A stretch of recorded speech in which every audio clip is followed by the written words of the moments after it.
This is my boyfriend. This is my boyfriend's chest. And this is, well, I didn't know, so it was time to find out.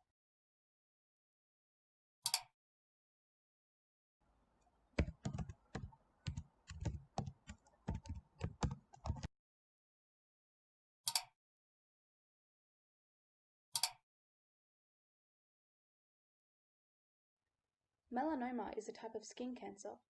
Whilst it is less common than other forms of skin cancer, such as basal cell carcinoma or squamous cell carcinoma, melanoma is the most severe form due to its metastasis capability.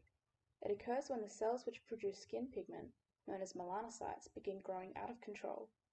Unluckily for us, Australia has the highest rate of melanoma in the world. In fact, it's the third most common cancer here, with one new diagnosis almost every half hour. The risk of developing melanoma increases with age. However, for young Australians aged 15 to 39, it remains the most commonly found cancer. Sadly here, one person dies from melanoma every 5 hours. It is more common in men than women, and people of fair complexion are at an increased risk. Indigenous Australians are much less likely to be diagnosed with melanoma than their Caucasian counterparts, due to the protective effect of melanin against the sun's ultraviolet radiation. Worldwide in 2015, 3.1 million people had melanoma, leading to almost 60,000 deaths. Melanocytes are found in the upper layer of the skin and produce melanin, responsible for skin color. Two forms of melanin are produced: eumelanin, found more in people of darker complexion, and pheomelanin, found more in people of lighter complexion. However, only eumelanin can protect the skin against UV damage. Normally, the production of eumelanin is a defensive mechanism when melanocytes are stimulated by sun exposure. For some, this results in tanning of the skin. For those with little melanin, this defense mechanism is inadequate, causing damage to the skin cells. Excessive radiation damage can trigger the development of melanoma in melanocytes. UV radiation is mostly derived from the sun, but exposure also occurs when using tanning devices or beds. Rarely, melanoma can develop independently of sun exposure, such as inside the eye or the intestines. Alongside fair complexion, family history can contribute to the disease's development, potentially due to the involvement of faulty genes. Additionally, melanoma is seen more in individuals with compromised immune systems or who suffer from rare genetic diseases, such as xeroderma pigmentosum. Duration and intensity of sun exposure are important influences, and due to the cumulative nature of skin damage, childhood exposure and sunburn is a greater risk than adulthood. When melanocytes are exposed to either type of ultraviolet radiation, A or B, DNA changes on a molecular level can occur. UVB, due to its shorter wavelength, is directly absorbed by DNA. This can trigger a process known as pyrimidine dimerization, where adjacent nucleobases of thymine or cytosine suddenly fuse, causing a breakage of the original DNA strand. UVA triggers the same pattern of damage with less efficiency.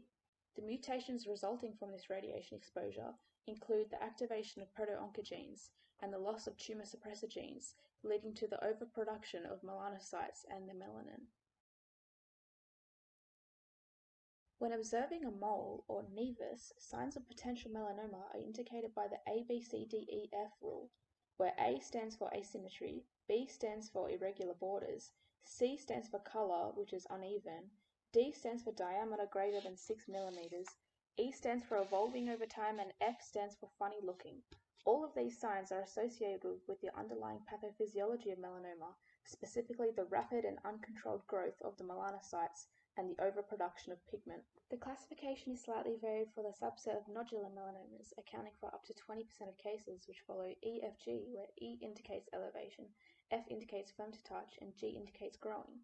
The other three main forms of melanoma include superficial spreading melanoma, which grows along the dermo-epidermal junction and accounting for 70% of cases, lentigo-maligna melanoma, where atypical melanocytes spread linearly through the epidermis and invade the dermis and account for 5 to 10% of melanomas, and acral lentiginous melanoma, where atypical melanocytes proliferate continuously at the dermo-epidermal junction, responsible for up to 10% of cases.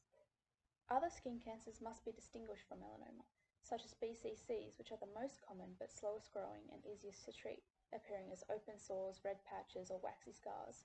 SCCs are the second most common and may appear as scaly red patches or scabs. They can grow fairly aggressively and spread if untreated. And now back to my boyfriend. With my amateur observation, He seemed to have various protective and risk factors with his chest nevus, so it was off to the GP to get a professional assessment. Upon dermatoscopy and punch biopsy, the results were in blue nevus, a usually harmless mole which can be present from birth.